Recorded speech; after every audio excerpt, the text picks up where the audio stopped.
प्रभु यीशु के दूसरे आगमन के बाद आपको ऐसे वाले महिमा की देह मिल जाएगी जिसको पहन करके तुम 1000 साल के लिए नए यरूशलेम में रह के राज करोगे, और उसी देह में होकर के तुम करोड़ों करोड़ साल तक प्रभु के राज्य में प्रवेश करने पाओगे, जिसको अनंत जीवन कहते हैं।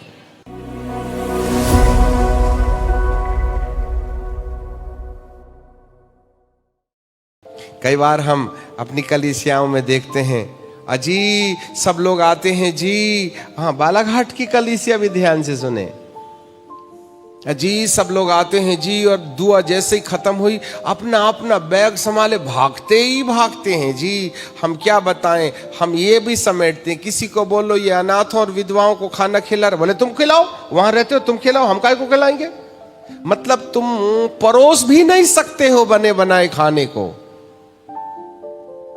For what God has added you with the church.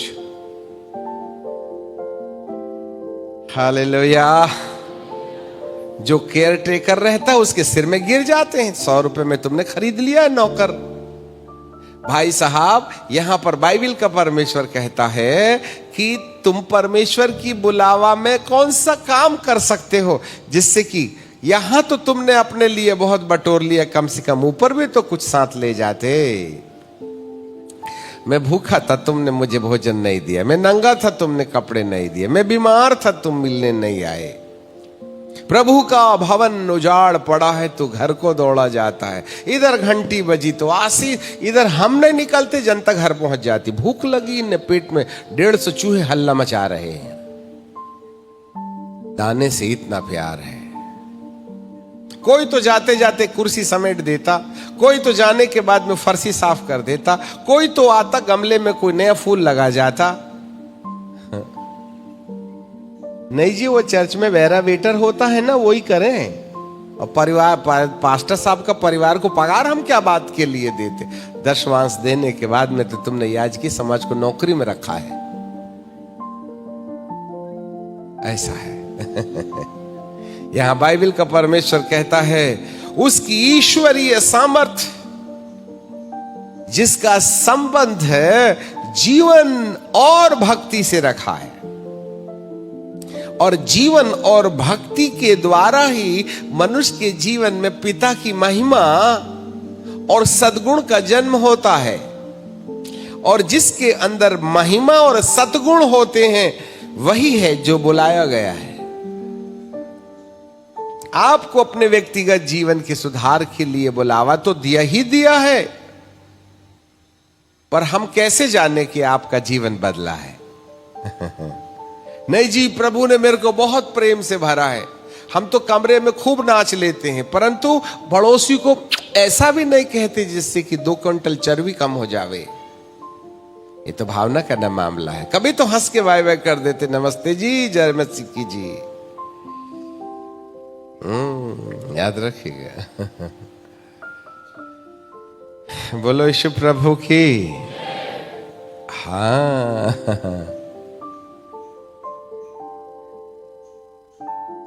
इससे ऐसे पता चलता है कि महिमा, आपको मालूम है जिसके जीवन में परिवर्तन होता है उसको परमेश्वर के भवन की चिंता सताती है। इस पड़ाव में भी सुबह भी मीटिंग, शाम को भी मीटिंग, इससे भी मिल ले, उससे भी मिल ले, इससे भी दुआ कर दे, उसके लिए भी दुआ करते। जब प्रेम होगा तभी ना। यहां पर बाइबल का परमेश्वर ऐसा कहता है क्योंकि उसके ईश्वरीय सामर्थ्य ने जो जीवन और भक्ति से संबंध रखता है हमें उसी की पहचान के द्वारा दिया है, जिसने हमें अपनी महिमा और सतगुण के अनुसार बुलाया है। सतगुण होना चाहिए, सतगुण, अच्छे गुण, जिसके द्वारा उसने हमें बहुमूल्य, आहा, जोर से बोलो, बहुमूल्य, बहुमूल्य और बहुत बड़ी, बहुमूल्य बहुमूल्य, बहुत बड़ी प्रतिज्ञा दी है जिसका कोई मूल्य नहीं है, जिसका कोई मूल्य नहीं है, ऐसी वाली प्रतिज्ञा।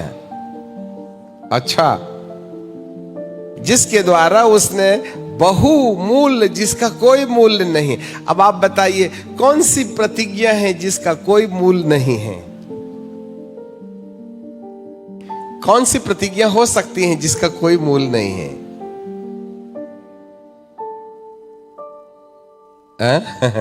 कौन सी प्रतिज्ञा है जिसका कोई मूल्य नहीं है? चलो लगाओ। कौन सी प्रतिज्ञा है जिसका कोई मूल्य नहीं है? हाँ? जिसको खरीदा ही नहीं जा सकता, जिसको बेचा ही नहीं जा सकता। हाँ? क्या बोले? हाँ, ईश्वरीय प्रेम। तो कहने का मतलब यह हो गया कि बाइबल का प्रभु कहता है कि आपके जीवन का परिवर्तन, आपके जीवन का परिवर्तन, the transformation of their life, divine love, ईश्वरीय प्यार, और ईश्वरीय प्यार के बाद में पवित्र आत्मा के द्वारा जीवन का बदलाव। हाँ, ईश्वर वाला प्यार न खरीदा जा सकता है, न बेचा जा सकता है। ध्यान दे लेना, बड़ी प्रतिज्ञा। और इसके आधार पर क्या होगा?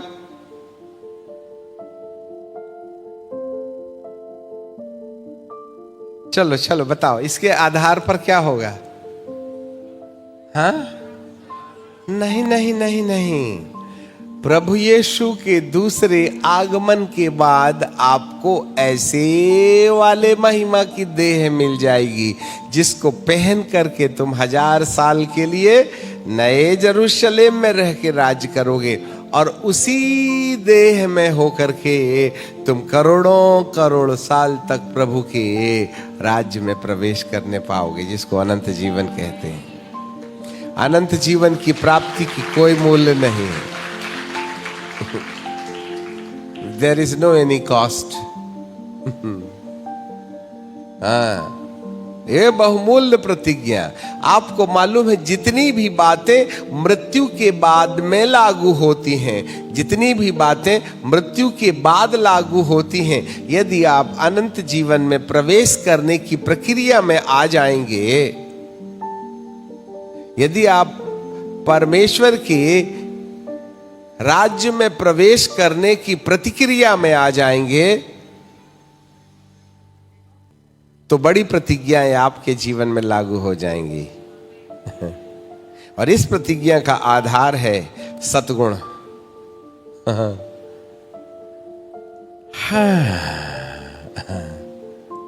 बड़ी प्रतिज्ञा,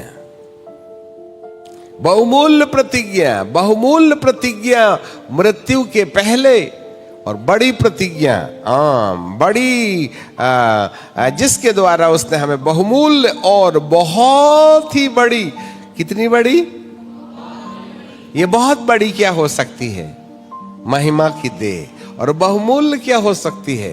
पवित्र आत्मा के द्वारा जिन बातों के ऊपर आपको विजय नहीं मिलती है, वे बातें आपके जीवन के अंदर दिखाई देने लगे। मैं इनको प्यार नहीं कर सकता हूं, प्यार करने लगूं। मैं बीड़ी पीता हूं, बीड़ी छूट जावे। मुझे गुस्सा आता है, मैं गुस्सा ना हूं। Hallelujah, praise the Lord.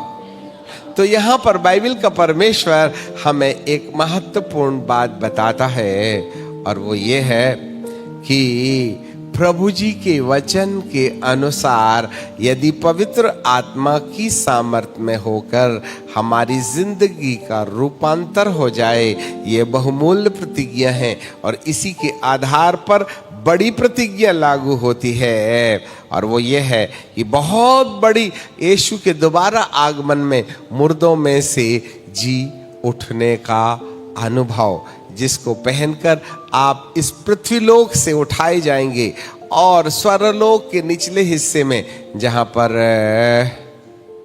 नया यरूशलेम है, वहां हमारा स्थापन हो जाएगा। इसका आधार क्या है?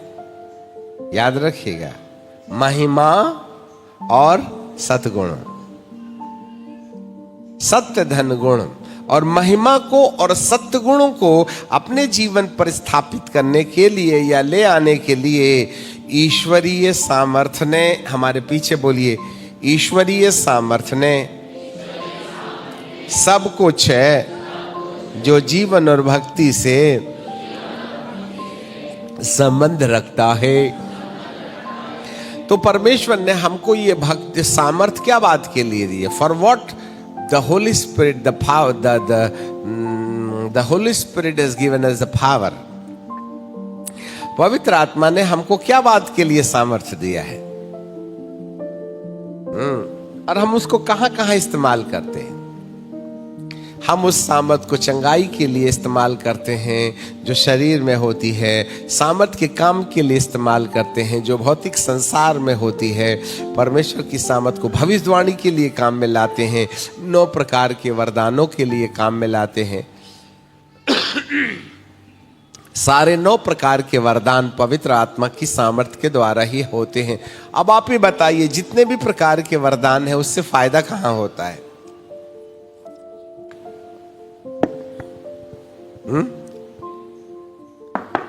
जितने भी प्रकार के वरदान हैं उससे फायदा कहां होता है? नहीं, स्पिरिचुअल लाइफ में नहीं होता, भौतिक लाइफ में होता है। चंगाई मिली तो आत्मा में क्या बदलाव आया?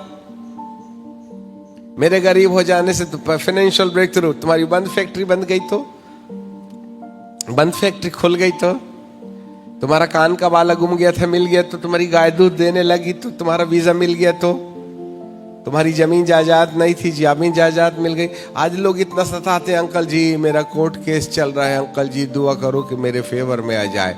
तो क्या मैं तुम्हारे लिए जज कान में थोड़ा सा दवाई डाल दूं? अच्छा, कभी भी सही आदमी जज आपका न्याय तुम्हारे पक्ष में होना चाहिए बोल के दुआ नहीं कराता। जो झूठा प्रकरण डाल के रखा है वही करवाता है, क्योंकि उसी को डर है कि मेरे फेवर में नहीं आएगा, इसलिए वो दुआ पर भरोसा रखता है ना, आत्मिक वकील ले लेता है। सारे 9 वरदान भौतिक संसार में आपको विश्राम देते हैं। तो हमारा जो ईश्वरीय सामर्थ्य का उपयोग है वो भौतिक संसार में फायदा उठाने के लिए है।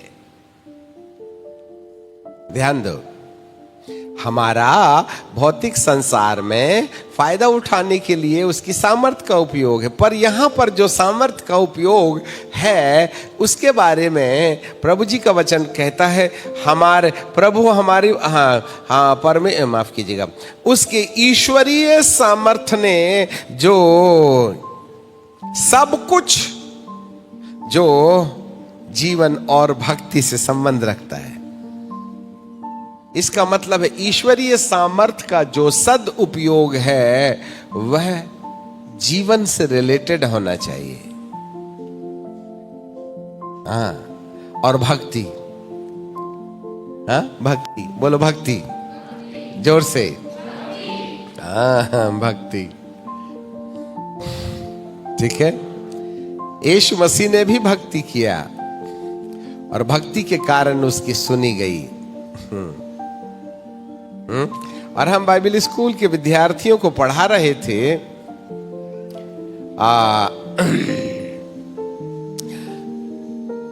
पवित्र आत्मा के द्वारा, पवित्र आत्मा से भरपूर होते जाओ। इफिसियों की किताब और उसका 4वां अध्याय और नहीं 5वां अध्याय और 18 पद, 5वां अध्याय और 18 पद। दाखरस के मतवाले न बनो क्योंकि इससे लुचपन होता है, आत्मा से परिपूर्ण होते जाओ। पवित्र आत्मा आपस में भजन, स्तुति गीत, आत्मिक गीत गाया करो। भजन भजन भजन भजन भजन, स्तुति गीत स्तुति गीत स्तुति गीत, आत्मिक गीत आत्मिक गीत। अब पवित्र आत्मा के द्वारा हमको भजन, बोलो भजन, स्तुति गीत, आत्मिक गीत, आत्मा से भरपूर होते जाओ।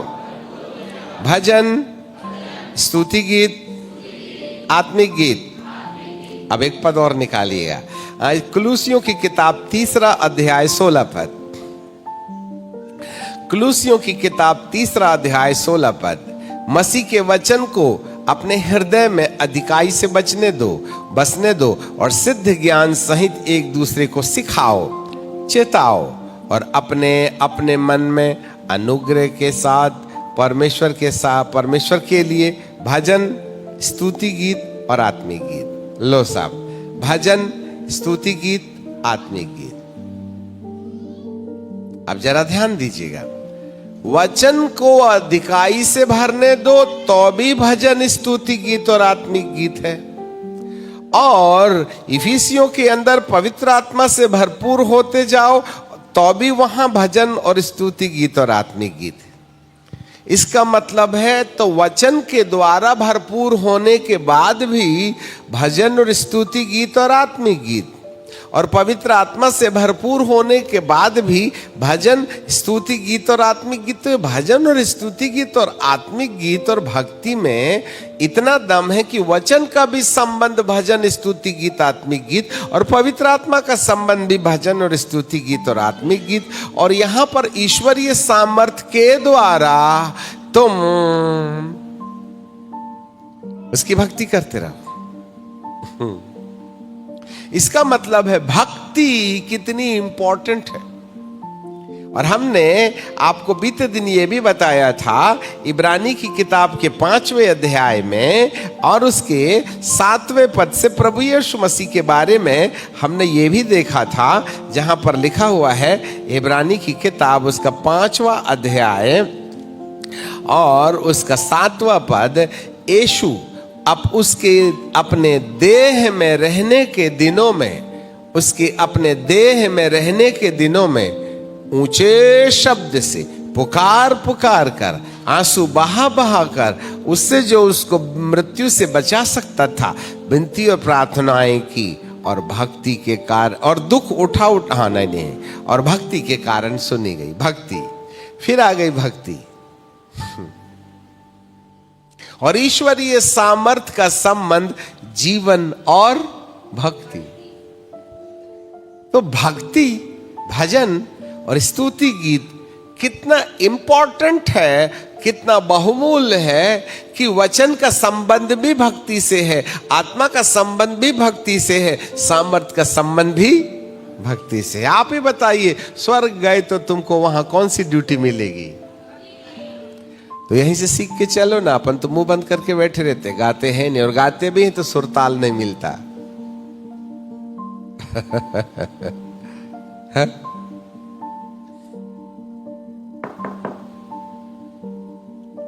तो यहां भैया जो लोग गाते हैं बस उसी में मजा लेते हैं, और बाकी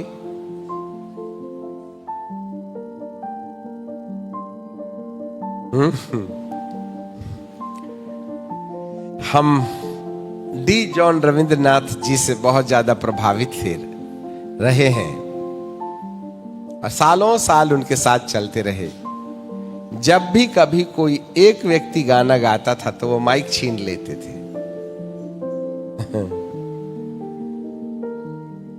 जब हम आ गए तो कोई सोलो नहीं चलेगा, नो सोलो, सब बोलो, सब गाओ, इधर हीरोगिरी नहीं दिखाना।